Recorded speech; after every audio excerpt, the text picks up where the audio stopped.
In 1908, there is a man who wrote a book called Orthodoxy named G.K. Chesterton.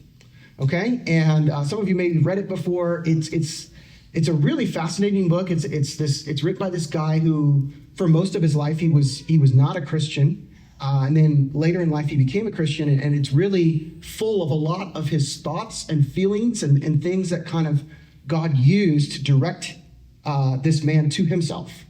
And one of the things that he talks about in the book is a child's love for monotony, right? The same old thing, right? If any of you have children or you have nieces and nephews or you've played with kids before, you have probably heard this phrase, do it again, do it again, do it again, right? And Chesterton, so it's whether it's a joke, that they really liked, and they say, hey, will you tell that joke again? Right? Or it's a game, like even if it's just like a little tickle game or whatever, like, hey, tickle me again, tickle me again. Like I can imagine Naomi saying, hey, Papa, tickle me again. That's what she does. She's 4. And so it could be a toy that they've gotten that's new and they want to play with it over and over, or a video game or whatever it is that they keep going back to it. And so Chesterton asks the question, why? Why are children so enthusiastic? Why are they so energetic about engaging in monotony? Like engaging in the same all the time, right? And he says there's a few things, is that children are full of life. They're full of energy. They're full of vitality. They're full of innocence. And so the older we get, we're not as much full of life. We're not much full of energy. We're not much full of vitality, right? We're not full of innocence anymore. Much of our innocence has been lost. And so he then shifts from that to say, well, God is never tired. God is full of life. He is full of energy. He is full of vitality. And God is the perfect person who is full of innocence. And so if we want life, if we want energy, if we want vitality, if we want innocence, we actually need God. It's God who gives us the energy to engage in the everyday toil of life. We need him in the monotony of life. If we are not tied to him, we will lose it. We'll lose the energy, we'll lose the life, we'll lose the vitality. And so if there's kind of one idea I think that I'd love you to take home today, I think that the author of Ecclesiastes wants us to see here in verses 1 through 11, is toil under the sun is vapor, but Jesus can make it last.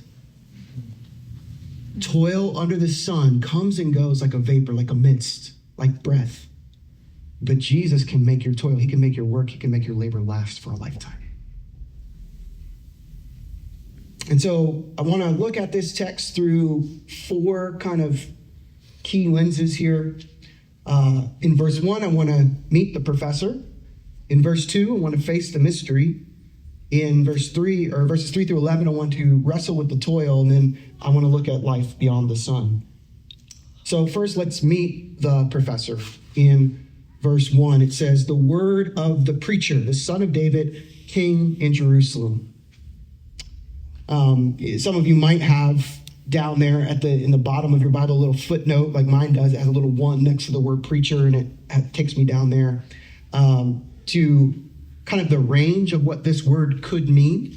The more there's quite a few words in Ecclesiastes that are not in a lot of other places in the Bible.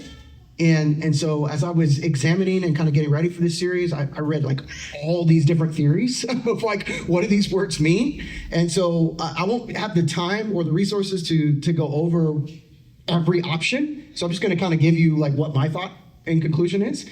So this is the Hebrew word here for of this is called kohelet, right? Kohelet or koheleth.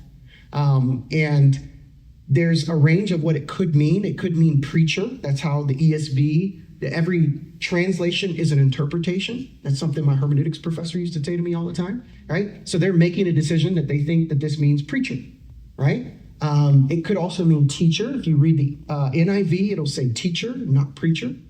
So the NIV says, it's not quite preacher, it's teacher. It also can mean gatherer or assembler, right? Somebody who's gathering a group of people together. And my conclusion is I think it's closer to what we would call a professor. Okay? That's why I'm saying meet the professor. All right? So because it seems as if his method that we'll kind of examine as we go through this book of the Bible together is that he's using what's called an empirical method or scientific method. He's gathering all this data and he's looking at the world almost purely through an earthly lens, right? And so he's using like pure scientific method here. There's thoughts of God interweaving throughout the book, but he's really saying, I started with this kind of scientific method, and then I'm presenting my findings to you. So I think it's less about him gathering the people, and it's more about him gathering data, and then presenting his findings to the people, right? And more likely probably to a small group of people, more like a Socratic model. If you're familiar with Socrates, where he would have these small groups of people and he'd sit down and he'd ask them questions and then he'd kind of like push on them a little bit and maybe present his findings at the end. Well, that seems to be what Colette is doing. Kohelet. And so Kohelet doesn't just preach, he's testing life. Okay? He's more like a scientist than really like a motivational speaker or preacher. All right?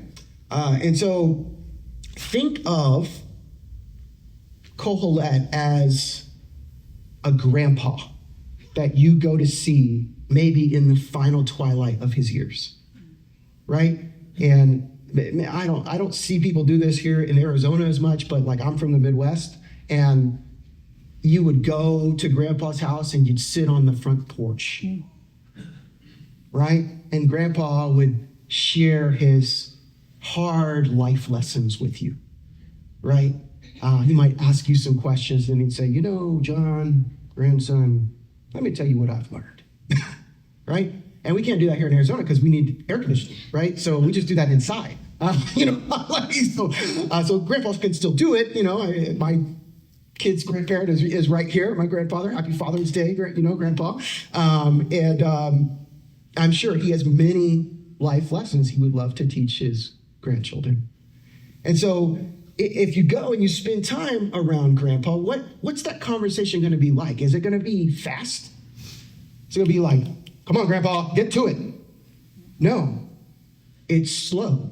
It's methodical. It sometimes even feels a bit random, doesn't it? Like if you've ever talked to grandpa before and you're like, grandpa, where's this going? Right?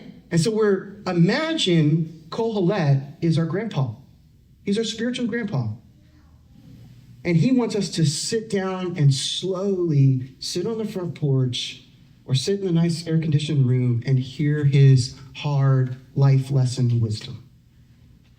That's the words of the preacher, the son of David, king in Jerusalem. That's the picture he's trying to create here. And so this is sage wisdom. This is coming from someone who has run the course of life. And if we're going to run with him, we actually have to stop running. We have to slow down and trust the process. And so just like you don't want to rush grandpa, you don't want to rush Kohelet. Don't skip the process with him. Slow down. Take in his wisdom. Meditate, reflect on it. And so Kohelet stares straight into the mystery of life, and he sees something shocking.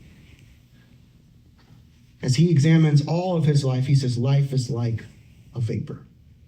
And so look with me in verse 2. He says this, vanities of vanities, says the preacher, vanity of vanities, all is vanity. Well, he's used the same word 5 times. Any commentator, scholar, Christian who has meditated deeply on this book will tell you that this word really is the driving force of this book, this word vanity. And so if we don't understand what this word means, we won't understand really what the message or the meaning of Kohelet that he's trying to convey to us. And so we actually have, this word is mentioned somewhere between 38 to 40 times in here, depending on like what scholar you're reading, right? And it has a range of meaning as well. There's a linguistic hyperlink here that Ecclesiastes is in historically what we would call the wisdom literature of the Old Testament. That's the type of genre, the type of literature that we're reading. And so it's a literature that's less on like telling you what to think and more trying to teach you how to think. Okay? And so what one of the things that you see here of linguistic connection hyperlink is the end of the book of Proverbs, in Proverbs 31 verse 30, says beauty is vain. And so what I think what the author or the redactor of the Old Testament is wanting to do is kind of say, okay, have you read Proverbs?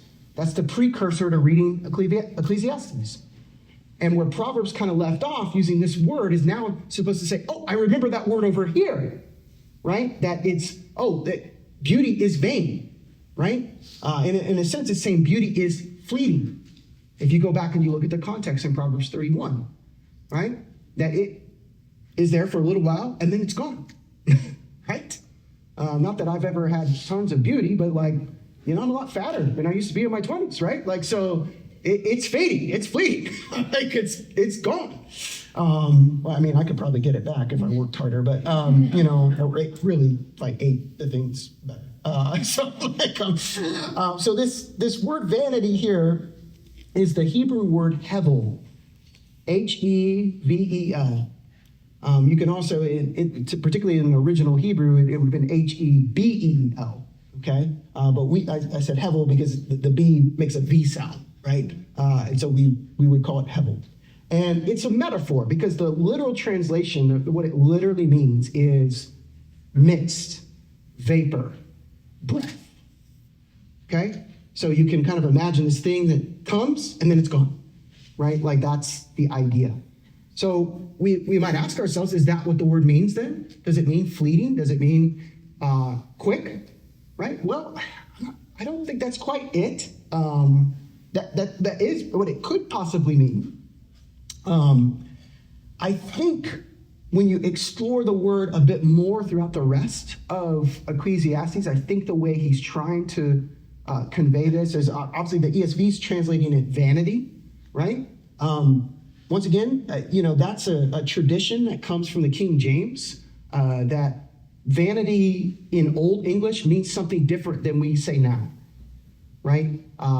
Vanity in kind of Old English would meant something that was meaningless, purposeless, that we don't really kind of fully get it, right? That's closer to what this means than when we think of vanity today. When we think of vanity today, we usually think of someone prideful, right? They're vain.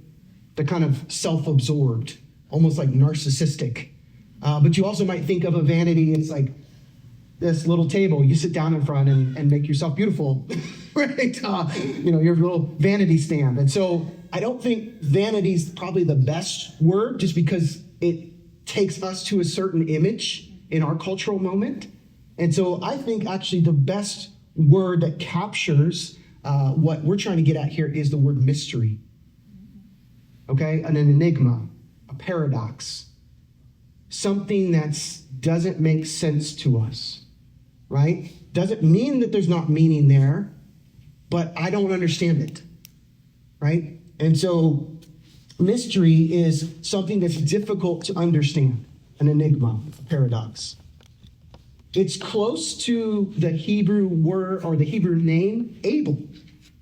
And so there's a sense where I think the author, when you hear this word, wants you to think of Genesis 4, another hyperlink, to go back and think about Abel's life, right? And his death.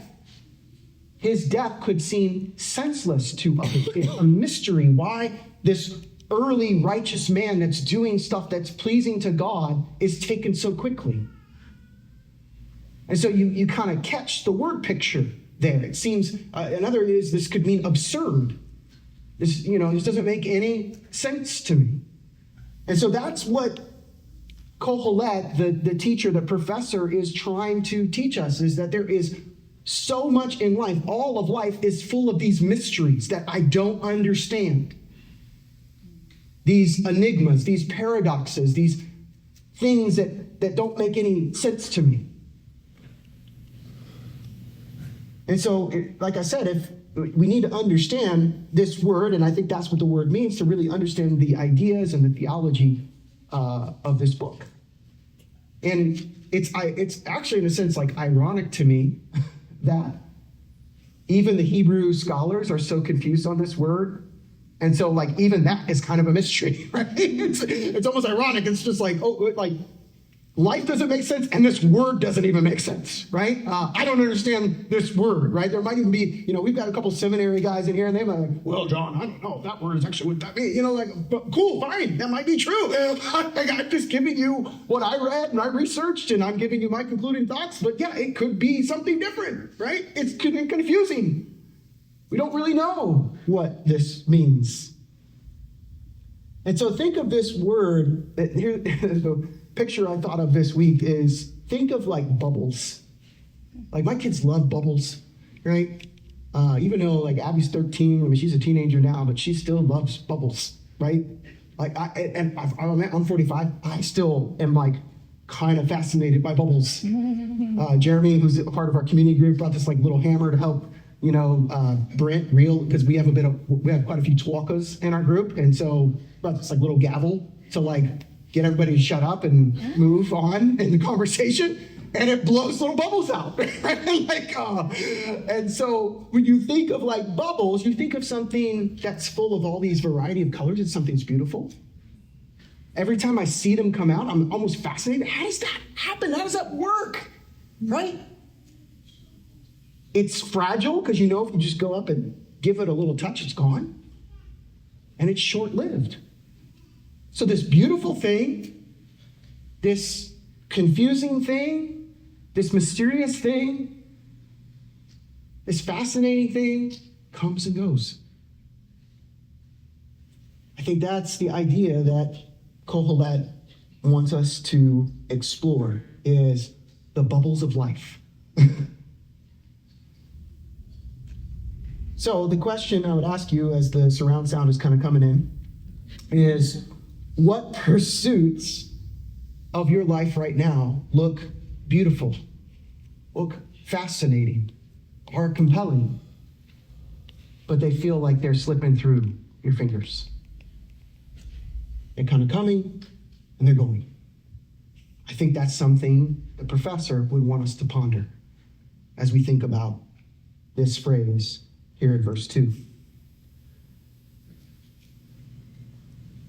So he's going to explore all the many bubbles of life, but particularly for the rest of our time today in chapter 1 here, he's going to explore the bubble of work. So we've met the professor, we've faced the mystery, right, which is how I'm understanding vanity, that life is full of all these mysteries. And then 3, now we're going to move into wrestle with toil in verses 3 through 11. So listen to his scientific question here, how he prompts this conversation or frames this conversation. His question is almost it's like it's his conclusion. Verse 3, what does man gain, or what do humans gain by all the toil at which he toils under the sun? So to break this down, we have to first kind of get at this word gain. Once again, it has a range of meaning. There's lots of different opinions of what it means, right? But let me give you my conclusion. I think that what he's getting at here is saying, what advantage is it, right, by all the toil, by all the work, all the labor that you do in this life? What profit is it? More than likely, this Hebrew word is a business term. What kind of edge does it give you in life? How do you kind of get ahead, right? So that's the idea of gain, right? Of some kind of advantage.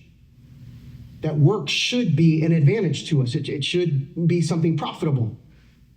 And he says, but it's not always.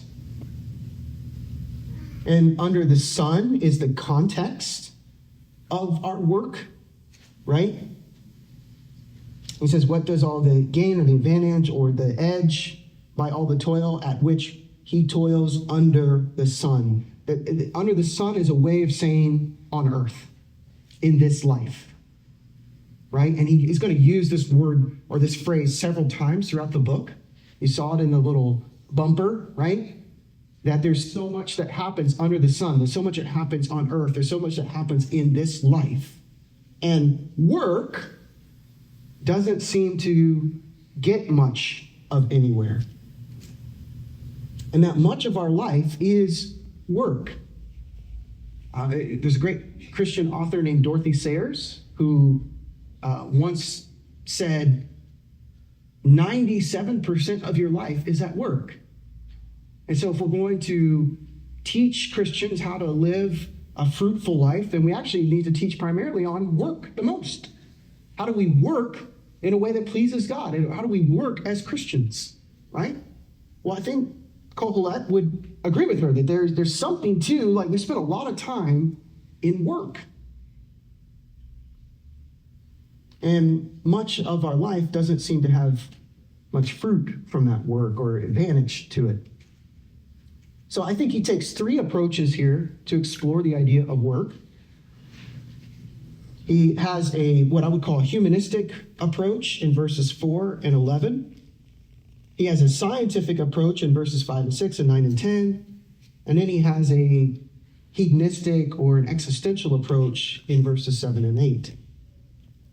What do I mean by those big words? Okay, humanistic approach, verse 4. A generation goes and a generation comes, but the earth remains forever. Verse 11, there's no remembrance of former things. This is common Hebrew kind of poetry here. There's a bit of symmetry. He's talking about people, legacy, right? And then in verse 11, he's talking about the same thing. There's no remembrance of former things, nor will there be any remembrance of latter things yet among those who come after, right? So think of Grandpa. Like, I never met my great-grandpa, and I didn't hear much about him growing up. So he said, generations come and generations go. People come and people go. And it's humanist in the sense of, like, it's humans, right? It's the focus is on humanity. What kind of legacy do I want to leave? And we work so hard to sometimes bring, a legacy, right?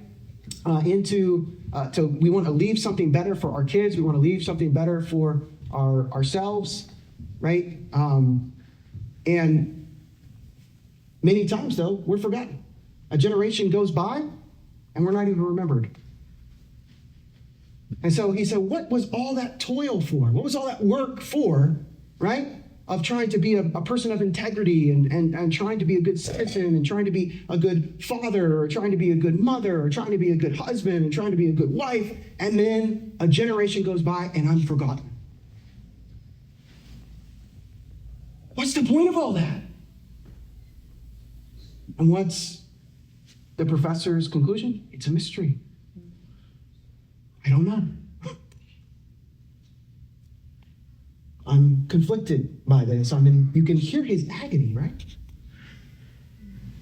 Then he has the scientific method. Look in verse 5. The sun rises and the sun goes down and hastens to the place where it rises. The wind blows to the south and goes around to the north, and around goes the wind.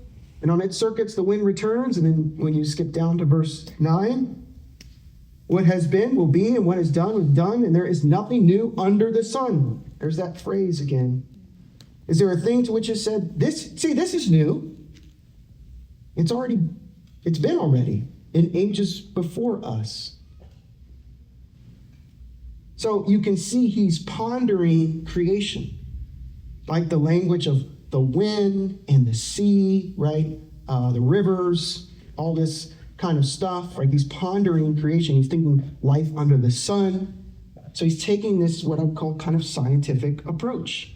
And he's saying all this tilling of that a lot of times what we're doing in our work is we're cultivating resources that God has put into the world and trying to bless the world, right? Like I have an iPad up here. You probably have a cell phone in your pocket. Well, all the stuff that's made out of didn't come from humans. It came from God.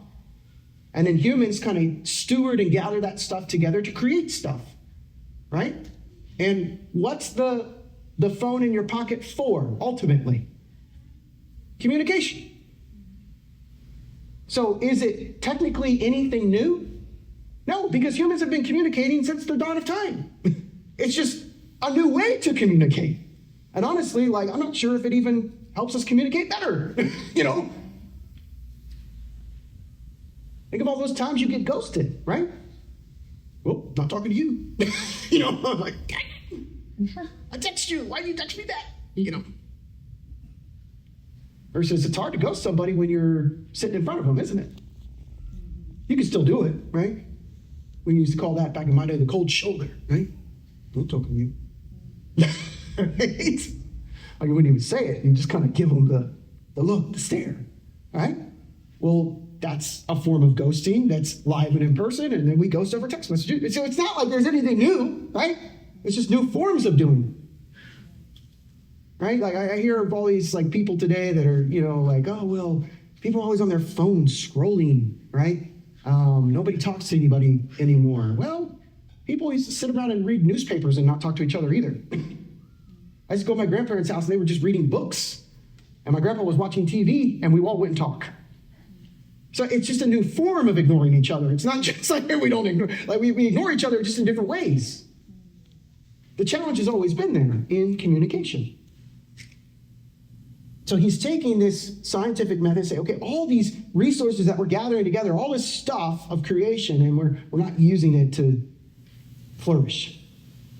Or we're trying our best and we're still not flourishing. There's this cycle to everything, right? The wind blows. It's a real thing. We see it. But it's just this cycle. And so history, any good historian will tell you that it's just cycles of this over and over and over again. And so the professor sees the same thing. And he puts, I think, his conclusion right here smack in the middle in verses 7 and 8. All the streams run to the sea. And what happens with the sea? It's not full. To the place where streams flow, there they flow again. All things are full of what? Weariness. A man can't talk about it in a way that I fully get. My eye can't see it and get it, nor can my ear fill it up and understand it. The whole human experience. And so I think what he's getting at here, the reason why I call this the hedonistic or the existential approach to understanding work is we've all felt this before, that we work and we work and we work, and at the end, we're just weary. And if our work did something and meant something, what would we feel? Satisfied. And we're not. As hard as we work, just like the sea is never full, we're never satisfied. We don't fully get to appreciate the full satisfaction of all of our toil, all of our labor.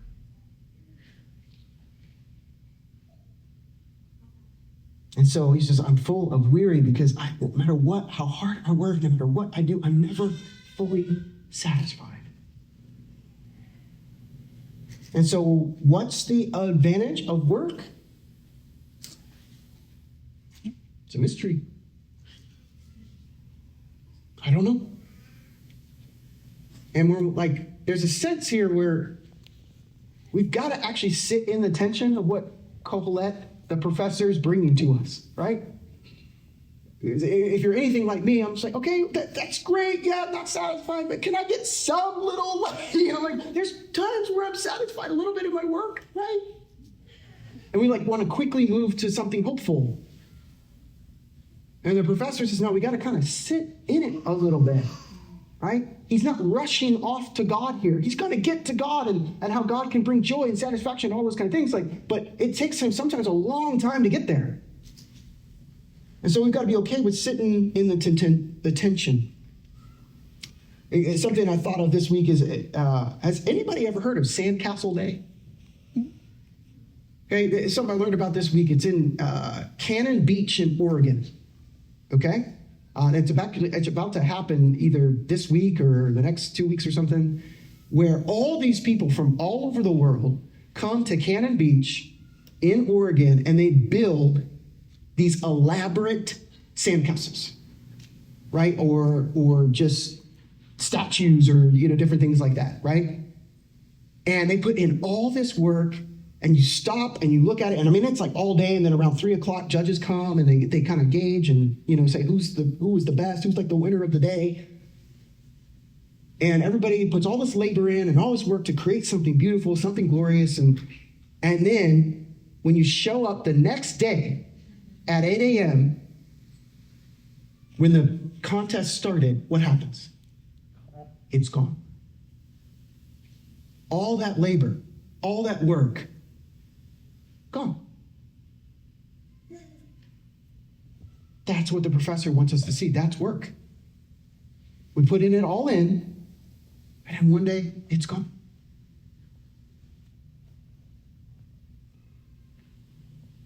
So his question, I think, is a question all across the Bible.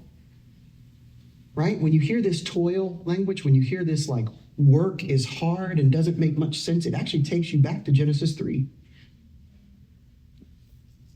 Where God cursed the ground and he cursed our work. And so all of the Bible is actually exploring this idea. It's not the only idea it explores, but it explores that work is going to be a challenge in this fallen, broken, sinful world. And so we're looking for a conclusion, right? And so you don't always get it clearly here in Ecclesiastes, but I think you do get it in the New Testament in 1 Corinthians 15. So that's my final point for today, that life kind of beyond the sun, right? Under the sun, well, let's look beyond the sun. What's the meaning of toil under the sun? There is a way to have meaningful, long-lasting, gainful toil or labor under the sun. And here's how the Apostle Paul puts it in 1 Corinthians 15. Therefore, my beloved brothers or sisters, be steadfast, immovable, always abounding in the work of the Lord, knowing that in the Lord your labor is not in vain. Do you see the hyperlinks? Do you see the linguistic connectors? Why can Paul say this? We're going to look just briefly at a few other verses here, but essentially he can say this, that your labor cannot be in vain. It cannot be such a mystery, right? It cannot be so meaningless or purposeless or, not fruitful when the resurrection reframes your toil. The resurrection reframes how we view work. It reframes how we view labor under the sun. Christ comes and he makes your work matter. Yes. Work done, listen to what he said, knowing that in the Lord your labor is not in vain. There's a context that your work has to be in for it to last, for it to mean something, for it to have purpose. It has to be in the Lord. That's the context. Work done in Christ is not momentary and is not meaningless. It's eternal. Your work can be sowing seeds in heaven. it can mean something. Jesus says death and resurrection solves the mystery. Look with me back in verse 51. Behold, I tell you a mystery. We shall not all fall asleep, right? We shall not all sleep, but we shall be changed. And we'll be changed in what? In a vapor, in a moment. So what does he say? In a moment, in the twinkling of an eye, at the last trumpet, the trumpet will sound, and the dead will be raised imperishable. We shall be changed. You see, in the resurrection, we have hope that we can live forever. And God will remove the mystery and the pointless and the meaningless toil and redeem us into heaven, where our toil will last forever. We still work in heaven. Did you know that? But the curse of the toil is gone. Can you imagine the possibilities of humans in heaven, of what we're going to be able to do when we're not constrained by the brokenness and fallenness and sinfulness of this world? I mean, when I was in seminary, I read a book called Heaven by Randy Alcorn, and it gave me this imagination of what heaven could be like. And it's not just like us up there playing tarps and sitting in, little togas. No.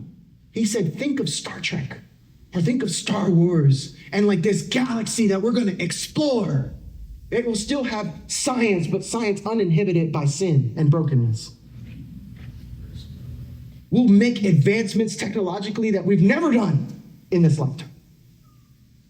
This makes heaven sound exciting, doesn't it? Like one of the things I dream about when I go to the beach is like I'm 45 and I've never learned to surf, and I'm probably not going to, but in heaven I'll learn to surf. And I won't have to worry about dying. Right. You see, in Jesus, all the mysteries of this life, all the toil of this life can be solved. That's what Paul wants us to get. I think that's what Kohelet, the professor, is pointing us toward. He's not going to he's just setting the stage for people like Paul to come along and be like, hey, mystery revealed. And so we want to sit under his tutelage and let him guide us toward that. Well, the band's going to make their way back up as they're going to continue to toil in music, right? Under the sun. But they toil with hope because these people know Jesus. Jesus is their hope. That's what they want to help us sing about this morning. The hope of the resurrection of Jesus. So remember, friends, what I said at the beginning, that toil under the sun is vapor. But Jesus can make it last. And so I pray that we will all run to him, cling to him, embrace him, so that our work will mean something and it'll last forever. Let me pray for us. Father, thank you so much for Ecclesiastes. Thank you for these dear people who have come here today. They've all worked hard this week. And I'm sure some of them have felt how the professor feels. What's the meaning of all this? It just seems like the same routine over and over and over again. And I would pray that they would not find their satisfaction in their work, but they would find their satisfaction in Christ, who can make their work last. And so help us to cling to Jesus, who is our satisfaction, our source of joy, our true source of goodness. If we are in him, we will last forever, and our labor will last forever. It's in his name we pray. Amen.